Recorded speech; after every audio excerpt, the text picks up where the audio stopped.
ثم أنشأنا من بعدهم قرونا آخرين ما تسبق من أمة أجلها وما يستأخرون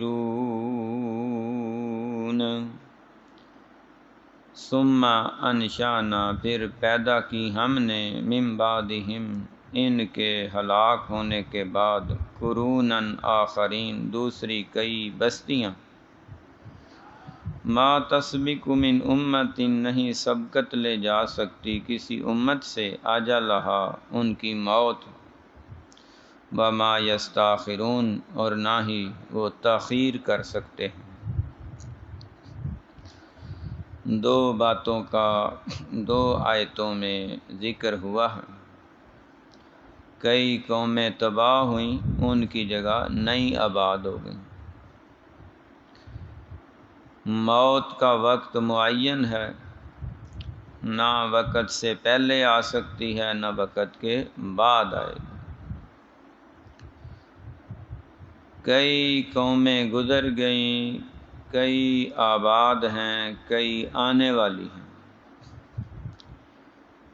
اپنا اپنا وقت دنیا میں پورا کر کے لوگ جا رہے ہیں۔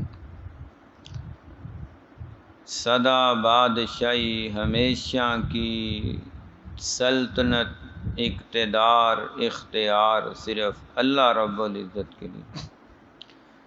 انبیاء ہیں، اولیاء ہیں، صحابہ ہیں، اہل بیت ہیں، بادشاہ ہیں، وزیر ہیں، امیر ہیں، لشکروں کے قائدین ہیں، جرنیل ہیں،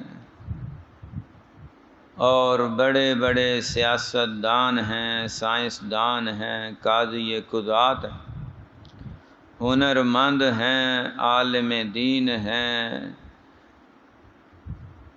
سارے کے سارے ایک وقت پہ پیدا ہوئے، ایک وقت پہ فوت ہوئے، ایک وقت پہ پیدا ہو رہے ہیں، ایک وقت پہ فوت ہو رہے ہیں، ایک وقت پہ پیدا ہوں گے، ایک وقت پہ وہ بھی فوت ہوں گے۔ بادشاہی ہمیشہ کی اللہ تعالیٰ کے لیے۔ اللہ رب العزت فرماتے ہیں پہلی قومیں کچھ ختم ہو گئیں، کچھ تباہ ہو گئیں،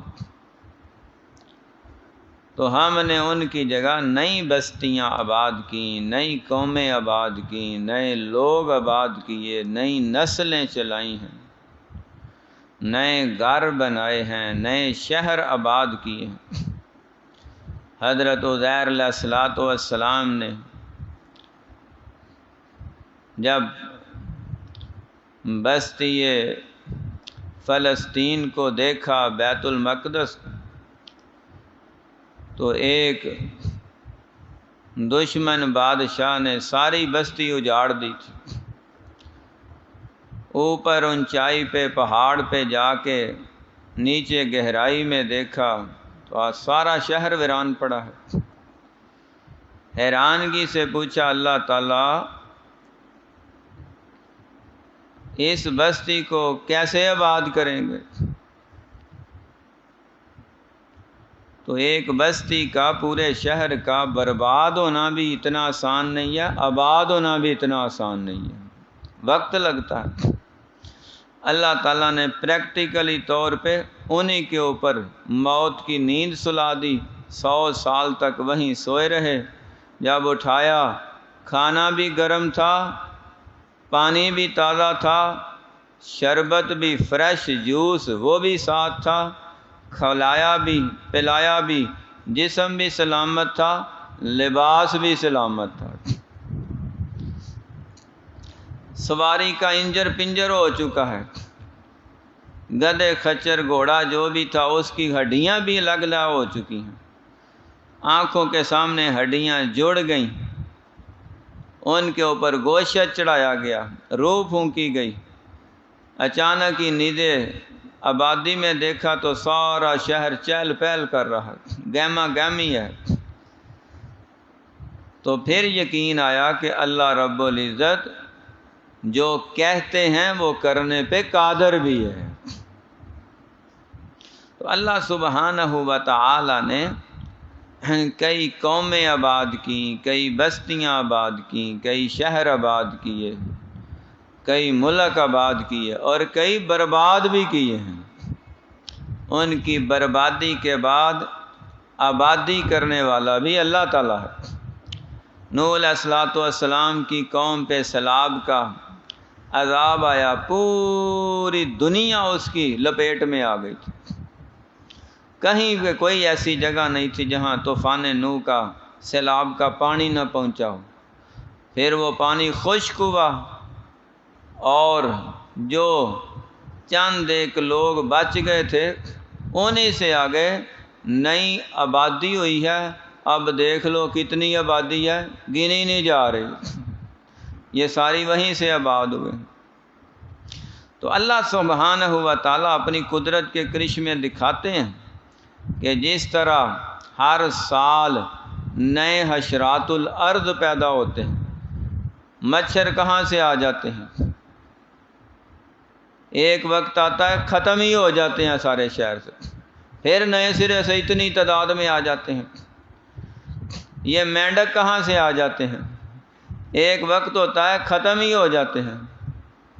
اس طرح کی کئی ایک مخلوقات ہیں جو سیزن با سیزن ظاہر ہوتی ہیں۔ یہ ہواؤں میں اڑنے والے طوطے اور پنبیریاں، اور اس طرح کے وہ برسات کے موسم میں کتنے ہی ایسے پرندے ہیں، چھوٹے چھوٹے کیڑے مکوڑے کثرت سے آتے ہیں، کہاں سے پیدا ہوتے ہیں، کہاں ختم ہو جاتے ہیں، سیزن پہ پھر آ جاتے ہیں، لاکھوں کروڑوں کی تعداد میں ہوتے ہیں۔ کون ان کو ہر سال نئے سرے سے پیدا کرتا ہے؟ اللہ سبحانہ و تعالیٰ کرتا۔ تو جو مالک یہ سارا کچھ کر سکتا ہے وہ انسان کو دوبارہ نہیں بنا سکتا۔ اللہ تعالیٰ کے لیے انسان بنانا بھی اتنا ہی کام ہے، اور عام چھوٹا سا ذرہ جسے ہم جراثیم کہتے ہیں وہ پیدا کرنا بھی اللہ کے لیے اتنا ہی آسان ہے۔ ہاتھی بنانا بھی اتنا ہی آسان ہے اور مچھر بنانا بھی اتنا ہی آسان ہے۔ ایک پہاڑ پیدا کرنا بھی اتنا ہی آسان ہے اور ایک پتھر پیدا کرنا بھی اتنا ہی آسان ہے۔ ایک سمندر بنانا بھی اتنا ہی آسان ہے، ایک دریا بنانا وہ بھی اتنا ہی آسان ہے، ایک درخت بنانا بھی اللہ کے لیے اتنا ہی آسان ہے، ایک پورا جنگل بنانا بھی اللہ کے لیے اتنا ہی آسان۔ تو اللہ رب العزت کے لیے ہاری چیز مخلوق ہیں۔ اللہ سبحانہ و تعالی جب ایک انسان بنا سکتے ہیں تو سارے انسان بھی بنا سکتے ہیں۔ پھر اللہ تعالیٰ کی طرف سے موت بھی ایک نعمت ہے۔ ہر چیز اللہ تعالیٰ نے جو پیدا کی ہے، موت کو پیدا کیا ہے، یہ اللہ کی مخلوق ہے۔ قیامت کے دن حدیث میں آیا ہے جنتی جنت میں چلے جائیں گے، جہنمی جہنم میں چلے جائیں گے، ہر طرح کا فیصلہ ہو جائے گا۔ موت کو ایک جانور کی شکل میں لایا جائے گا، اس کے اوپر موت لکھا ہوگا، دونوں طرف موت لکھا ہوگا، وہ بھی دیکھ رہے ہیں وہ بھی دیکھ رہے ہیں۔ ان کو سب کے سامنے اس موت والے جانور کو بھی ذبح کر دیا جائے گا، موت کو بھی موت آ جائے گی۔ جنتی جنت میں ہمیشہ رہیں گے، جہنمی دوزخ میں ہمیشہ رہیں گے، موت ہی نہیں آئے گی۔ تو موت بھی اللہ کی ایک مخلوق ہے، اللہ تعالیٰ نے موت کو پیدا کیا ہے۔ تو دنیا میں یہ کیوں رکھی ہے؟ یہ بھی انسانوں کے لیے ایک نعمت ہے۔ اگر موت نہ ہوتی تو اس وقت دنیا کائنات میں اتنے انسان ہوتے کہ ہمارے لیے پاؤں رکھنے کی جگہ بھی نہ ہوتی۔ اس وقت جو آباد ہیں، جتنی آبادیاں ہیں، اتنا رش ہو چکا ہے، سڑک پار کرنا بڑا مشکل ہے۔ جی ٹی روڈ پہ آپ 5 منٹ وہاں کھڑے، 5 منٹ تو بڑا ٹائم ہے، 2 منٹ کھڑے ہو جائیں اور آنے جانے والی گاڑیوں کی جو آپ کے سامنے سے گزر رہے ہیں ان کی تعداد ہی گن کے دکھا دیں، سر چکر آ جائے گا۔ ادھر سے آ رہی ہیں ادھر جا رہی ہیں، گاڑیاں گنی نہیں جاتی، اور ہر منٹ میں 24 گھنٹے لگاتار یہ سرکل چل رہا ہے۔ کئی ایسے ملک ہیں، ہم کہتے ہیں بھائی اسی تے ہوائی جہاز تے کدی کدی بہنے ہاں تے ٹرین تے کدی کدی سفر کریں، دیکھو دنیا آ رہی ہے جا رہی ہے۔ ہوائی جہاز، ایئرپورٹ، کئی ایسے ایئرپورٹ ہیں کہ وہاں ہر منٹ میں جہاز آ بھی رہے ہیں جا بھی رہے ہیں، کوئی منٹ خالی نہیں ہے۔ کہاں سے یہ مخلوق آ گئی اتنی؟ یہ دنیا کہاں سے آ گئی ہے؟ اتنی تعداد میں انسان کہاں سے ہو رہے ہیں؟ اللہ تعالیٰ پیدا کر رہے ہیں۔ موت کی ریشو کم ہے، شرح پیدائش زیادہ ہے، آبادی اللہ بڑھا رہے ہیں، اس میں اللہ کی حکمت ہے۔ عمریں کم ہو گئی ہیں، آبادی زیادہ ہو گئی ہے، اور اس تھوڑے وقت کے لیے جو انسان کو بھیجا گیا ہے نا، اپنی اپنی سینس ہے، اپنا اپنا فہم ہے۔ جہاں تک مجھے سمجھ آئی ہے، ہمارے لیے یہ بھی اللہ کی نعمت ہے۔ ہمیں وہ 1000 سال عمر نہیں دی، 2000 سال عمر نہیں دی، 200 سال عمر نہیں دی۔ یہ جو 40 50 60 70 سال ملے ہیں، یہ بھی ٹینشنوں، مصیبتوں اور پریشانیوں اور ہر طرح کی ذمہ داریوں سے بھرے پڑے ہیں۔ اگر 200 سال 400 سال 500 سال زندہ رہتے تو وہ بھی ایسی ذمہ داریوں میں ہی رہتے، بلکہ اس وقت تو پرابلم یہاں اس وقت سے بھی زیادہ تھی۔ انسان کی زندگی مشکل تھی اس وقت، اب انسان کی زندگی آسان ہے۔ اللہ نے ہمیں جو تھوڑا وقت دیا ہے نا، یہ بھی اللہ کی نعمت ہے کہ وقت تھوڑا ہے، اس تھوڑے وقت میں کمائی زیادہ کرو، اجر بہت بڑا مل جائے گا۔ یہی تو نبی پاک صلی اللہ علیہ وسلم نے اپنی امت کو خوشخبری سنائی تھی۔ فرمایا یہودیوں کو اللہ نے وقت دیا فجر سے زور تک، عیسائیوں کو وقت دیا زور سے عصر تک، اور میری امت کو وقت دیا۔ یہ عمر کی آپ تعیین بیان کر رہے تھے، عمر کا تعین، عصر سے مغرب تک۔ یہودیوں کو عمر زیادہ ملی، عیسائیوں کو اس سے کم، اور امت محمدیہ صلی اللہ علیہ وسلم کو سب سے کم۔ لیکن اللہ تعالیٰ نے انعام کے طور پہ فرمایا کہ ان کو آخری امت ہونے کے ناطے یہ اعزاز ہے کہ یہ محمد صلی اللہ علیہ وسلم کی امت ہیں، کیونکہ آپ کا درجہ سارے نبیوں سے زیادہ ہے۔ آپ کی امت کے نیک لوگوں کا درجہ بھی ساری امت کے نیک لوگوں سے بھی زیادہ ہے۔ انہوں نے اعتراض کیا، یا رب تعالیٰ ان کو ڈبل اجر دے رہا، ہر نیکی کا دوہرا اجر، ہمیں سنگل اجر، یہ کیوں؟ تو اللہ نے فرمایا تمہارا جو وعدہ تھا کہ ایک نیکی کا ایک اجر دوں گا، وہ کام تو نہیں کیا؟ نہیں یا اللہ۔ فرمایا تمہارے ساتھ تو کوئی بے انصافی نہیں ہوئی، انہیں اگر میں نے اپنا فضل کرم درجہ زیادہ دیا ہے تو یہ میری ان پہ بھی ایک نعمت ہے۔ اللہ تعالیٰ کسی کو انعام زیادہ کر دیں تو یہ اللہ کی نعمت ہے، اور اس نعمت کا ہمیں زیادہ شکریہ ادا کرنا چاہیے۔ جتنی نعمتیں زیادہ ہوں اتنا شکریہ بھی زیادہ بنتا ہے۔ لَئِن شَكَرْتُمْ لَأَزِيدَنَّكُمْ لَئِن شَكَرْتُمْ لَأَزِيدَنَّكُمْ وَلَئِن كَفَرْتُمْ إِنَّ عَذَابِي لَشَدِيدٌ۔ اگر تم میرا شکریہ ادا کرو تو میں نعمتیں اور بڑھا دوں گا، اور اگر نہ شکری کرو گے تو پہلی بھی آہستہ آہستہ واپس لے کے عذاب مسلط کر دوں گا۔ اللہ کے عذاب کی کئی شکلیں ہیں۔ کئی دفعہ اللہ تعالیٰ عذاب سامنے آتا دکھا دیتے ہیں، کئی دفعہ عذاب وہ اذیت کی شکل میں ہوتا ہے جو اس بندے کو ذہنی طور پہ دیا جاتا ہے، وہ بندہ جانتا ہے یا رب جانتا ہے، کوئی نہ کوئی اللہ تعالیٰ اس کو اذیت میں مبتلا کر دیتے ہیں، اور وہ اذیت بھی اللہ تعالیٰ کی طرف سے عذاب ہوتا ہے۔ عذاب کو ٹالنے کے بڑے طریقے ہیں، بشرطے کہ انسان اللہ تعالیٰ کا شکر گزار، فرما بردار، شب زندہ دار، تابعہ دار، خالص عبادت کرنے والا بندہ بن جائے تو اللہ ایسے بندے کے ہم غم فکر سارے دور کر کے اسے دنیا آخرت میں خوشحالی بھی عطا فرما دیتے ہیں، اجر و ثواب کا مالک بھی بنا دیتے ہیں۔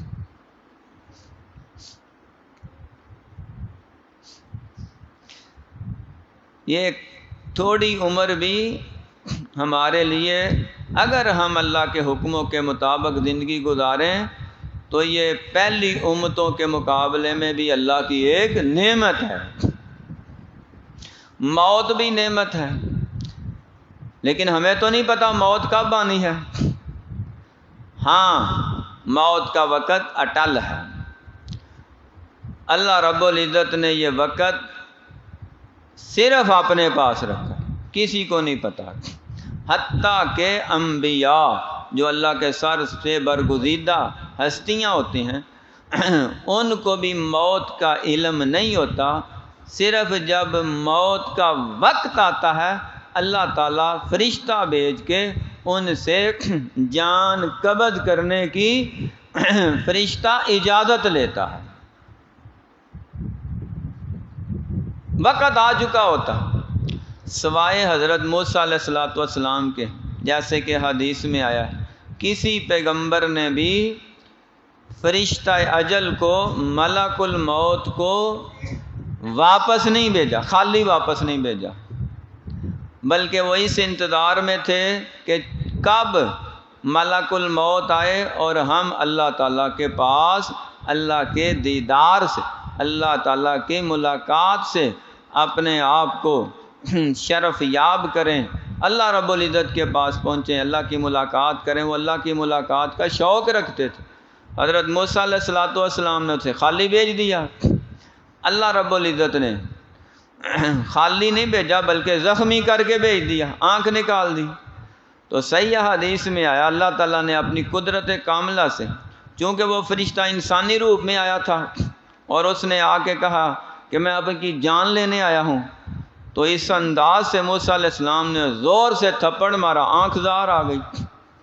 اللہ تعالیٰ کے جلالی پیغمبر تھے، غصے والے تھے کہ تو نے کون نہ میری جان لین والا، آج تک کسی کی جرت نہیں ہوئی ہے گل کرن دی۔ تو وہ اس نے ایسے پر پھیلائے اڑ گیا کہ وہ یہ تو فرشتہ تھا۔ اللہ کے نبی موسیٰ علیہ السلام کو بھی علم غیب نہیں، اگر پتہ ہوتا یہ فرشتہ ملک الموت ہے، اس نے پھر آ جانا ہے تو آنکھ نکالتے۔ اگر پتہ تھا کہ یہ فرشتہ ہے تو میں نے اس کو تھپڑ مار کے آنکھ نکال کے واپس بھیج دینا ہے، تو جب دوسری بار آیا تھا پھر کیوں نہیں دوسری آنکھ نکالی؟ پھر دوسری نکال دیتے، چل بھائی ہوں واپس جا۔ پتہ ہی نہیں تھا کہ یہ فرشتہ ہے کہ جب دوسری بار وہ آیا اصلی شکل میں آیا ہے اور پیغام لے کے آیا۔ اللہ تعالیٰ فرماتے ہیں کہ کسی بھی جانور، بیل یا گائے سامنے کھڑے تھے، ان کے اوپر ہاتھ رکھو، آپ کے ہاتھ کے نیچے اس کے بال آئیں گے، اتنے سال عمر بڑھا دیں گے۔ تو ہاتھ کے نیچے کئی ہزار بال آ سکتے ہیں۔ اس کے بعد پھر موت، پھر موت۔ ہاں جی، کلو نفس ذائقۃ الموت، موت کا ذائقہ چکھنا ہی چکھنا۔ ثم الینا ترجعون، ہماری طرف واپس لوٹ کے آنا ہے۔ کیف تکفرون باللہ وکنتم امواتا فاحیاکم ثم یمیتکم ثم یحییکم ثم الیہ ترجعون۔ ماں کے پیٹ میں مردہ حالت میں تھے، دنیا میں زندہ کیا، پھر یہاں موت آئے گی، قبر میں پہنچائیں گے، یحییکم، قبر میں دوبارہ زندہ کریں گے، وہاں سوال جواب ہوگا، پھر موت آئے گی، ثم الیہ ترجعون، پھر اللہ کے دربار میں پیش ہو کے رہو گے۔ وہاں سے چھٹکارا کوئی نہیں، وہاں پیشی ہے ہی ہے، اس عدالت میں پیش ہو کے رہنا، حاضر ہو کے رہنا۔ موسیٰ علیہ السلام نے فرمایا اگر یہ معاملہ ہے تو پھر کئی ہزار سال زندہ رہ کے میں نے کیا کرنا؟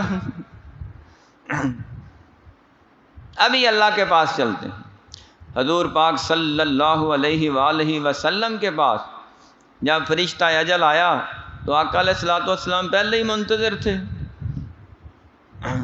آپ نے اللہ سے دعا کی تھی، اللہم بالرفیق الاعلی، اللہم بالرفیق الاعلی۔ آپ بار بار یہ پڑھ رہے ہیں، مجھے رفاقت اللہ، اعلیٰ ساتھ، اعلیٰ منصب، اعلیٰ مرتبہ جو اللہ نے مقام محمود رکھا ہے اپنے بندے محمد الرسول اللہ صلی اللہ علیہ وسلم کے لیے، اس کی طرف پرواز کرنا۔ آقا علیہ السلام اپنی پیاری زوجہ محترمہ اماں جی عائشہ صدیقہ رضی اللہ تعالی عنہا سے باتیں بھی کرتے جا رہے ہیں، اللہ سے دعا بھی کرتے جا رہے ہیں۔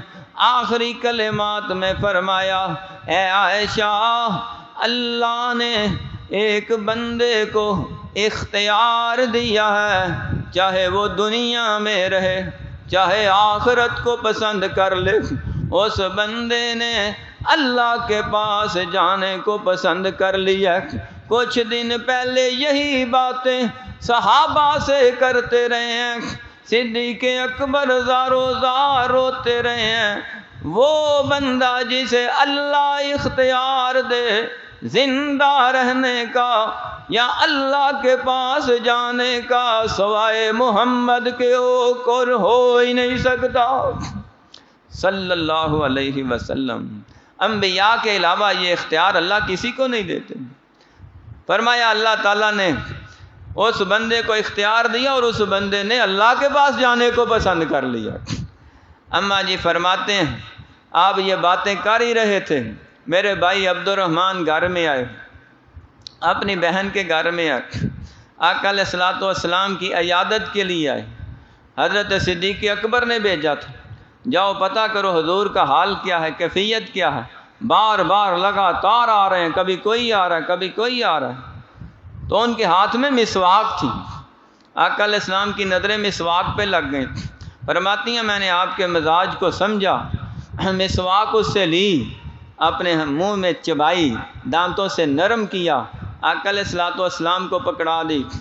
آپ نے بغیر پانی لگائے میرے منہ والی مسواک اپنے پیارے لعاب دہن کے ساتھ شامل کر کے اپنے دانتوں سے صاف کر کے واپس مجھے دے دی۔ آقا علیہ الصلوۃ والسلام کے مسواک کو میں نے اپنے دانتوں میں چبانا شروع کر دیا۔ آخری وقت میں مسواک بھی صدیق کے گھرانے کی، تعلق بھی صدیق کے گھرانے کا، اور آپ کے سر مبارک جس گود میں ہیں وہ صدیقہ کائنات کی، لعاب دہن جس سے ملا وہ عائشہ صدیقہ کا ہے۔ وقت بھی نبی پاک صلی اللہ علیہ وسلم کا حجرہ عائشہ میں ہے، اور جب اللہ کے پاس جا رہے ہیں وہ سیدہ عائشہ کے گھر میں ہیں۔ جب اللہ کے پاس پہنچے، گھر بھی صدیقہ کائنات کا، وقت بھی صدیقہ کائنات کا، گود بھی صدیقہ کائنات کی، اور آج قبر انور میں روضہ پاک میں دفن ہیں تو وہ بھی حجرہ عائشہ صدیقہ میں ہے۔ یہ اعزاز بخشا ہے اللہ رب العزت نے صدیق کے گھرانے والوں کو رضی اللہ تعالی عنہما۔ حضور پاک نے دنیا میں رہنے کو پسند نہیں کیا، اللہ کے پاس چلے گئے ہیں۔ اللہ اکبر۔ اب اگر کوئی عقل سے ماورا یہ کہے کہ حضور پاک تو دنیا میں آتے جاتے رہتے ہیں، یہ نبی پاک صلی اللہ علیہ وسلم کی، صحابہ کی اور باقی انبیاء کی، اولیاء کی بہت بڑی توہین اور گستاخی ہے کہ یہ کہنا کہ وہ قبروں سے باہر آ کے دنیا میں بھی پھرتے رہتے ہیں۔ استغفر اللہ الیاذ باللہ۔ اگر یہ کہا جائے ہر محفل میں حضور تشریف لاتے ہیں، میرے گھر بھی ہو جائے چراغاں یا رسول اللہ، تو رسول پاک اگر اس محفل میں تشریف لائے ہوں تو پھر مدینہ منورہ میں کون ہے، روضہ پاک میں کون ہے؟ گنبد خضرا کے نیچے جو قبر شریف ہے وہ کس کی ہے؟ ایک وقت میں تو نبی دو جگہ نہیں ہو سکتے۔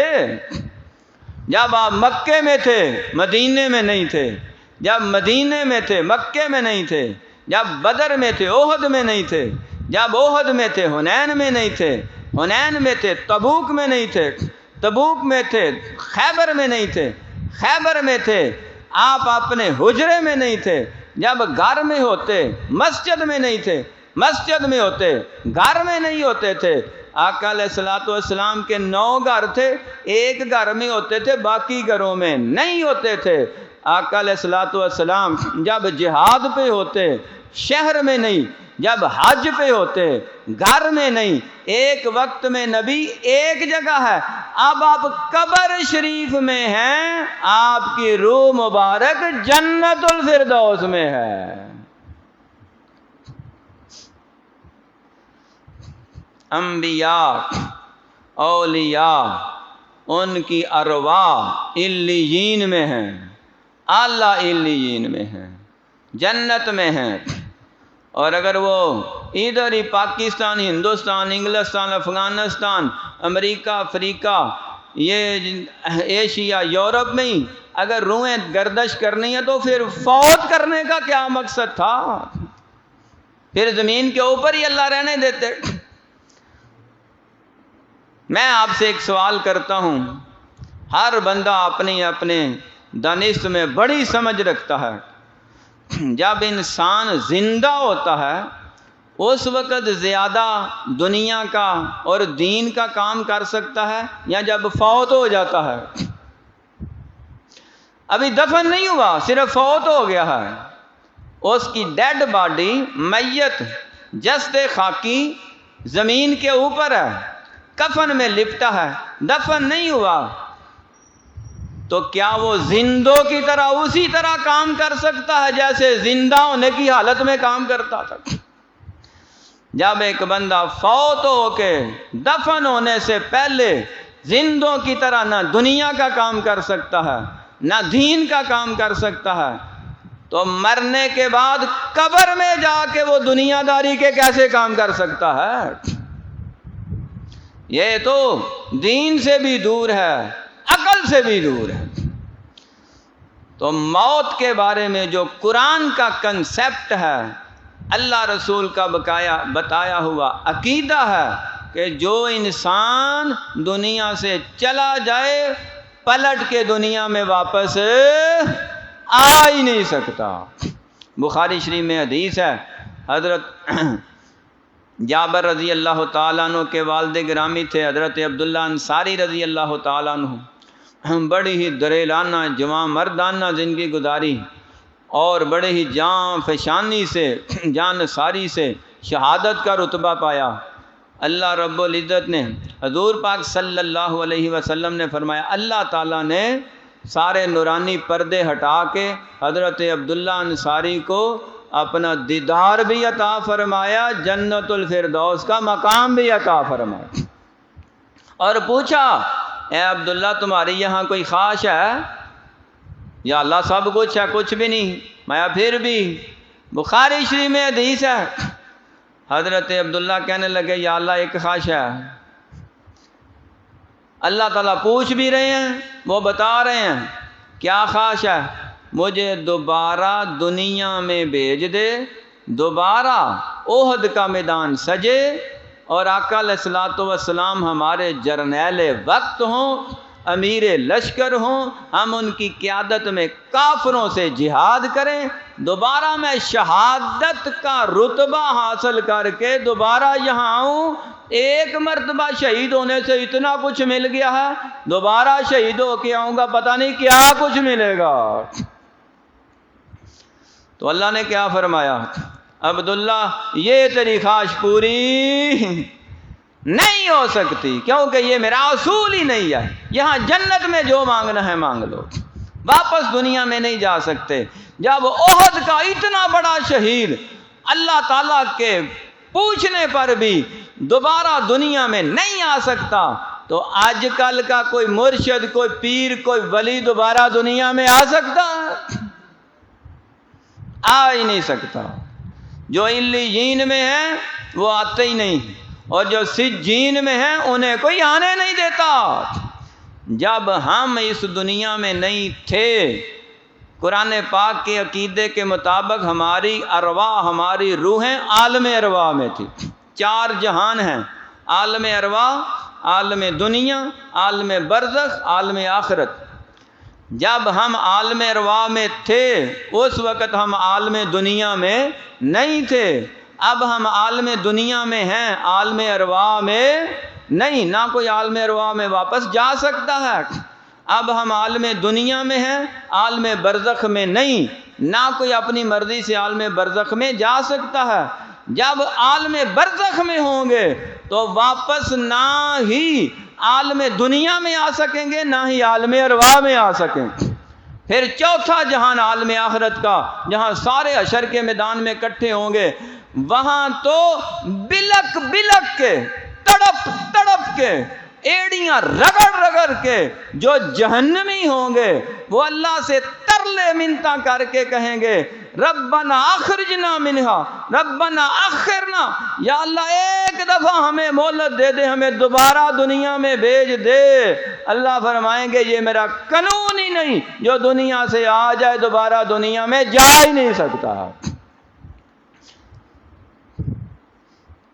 جو فوت ہو جائیں، چاہے وہ نبی ہوں یا ولی ہوں یا بادشاہ ہوں یا رایا ہوں، امیر ہوں، غریب ہوں، کالے ہوں، گورے ہوں، عربی ہوں، اجمی ہوں، نیک ہوں، بد ہوں، نہ وہ جمعرات کو رومیں آتی ہیں، نہ عرس پاک کو رومیں آتی ہیں، نہ وہ سالانہ میلاد شریف پہ رومیں آتی ہیں۔ اپنی مرضی سے جتنے مرضی نام دے لو، جو روح دنیا سے چلی جائے، جس کو موت آ جائے، جو وفات پا جائے، جو شہادت کے رتبے پہ پہنچ جائے، اس کا دنیا سے کنیکشن، رابطہ کٹ جاتا ہے۔ اب دوبارہ ملاقات ہوگی تو حشر کے میدان میں ہی ہوگی۔ ثم انشأنا من بعدهم، پھر پیدا کی ہم نے ان کے بعد قرونا آخرین، دوسری کئی بستیاں، ما تسبق من امت، نہیں آگے بڑھ سکتی کسی امت سے اجلہا، اس کی موت، وما یستأخرون، اور نہ وہ دیر کر سکتے ہیں۔ صدق اللہ العظیم۔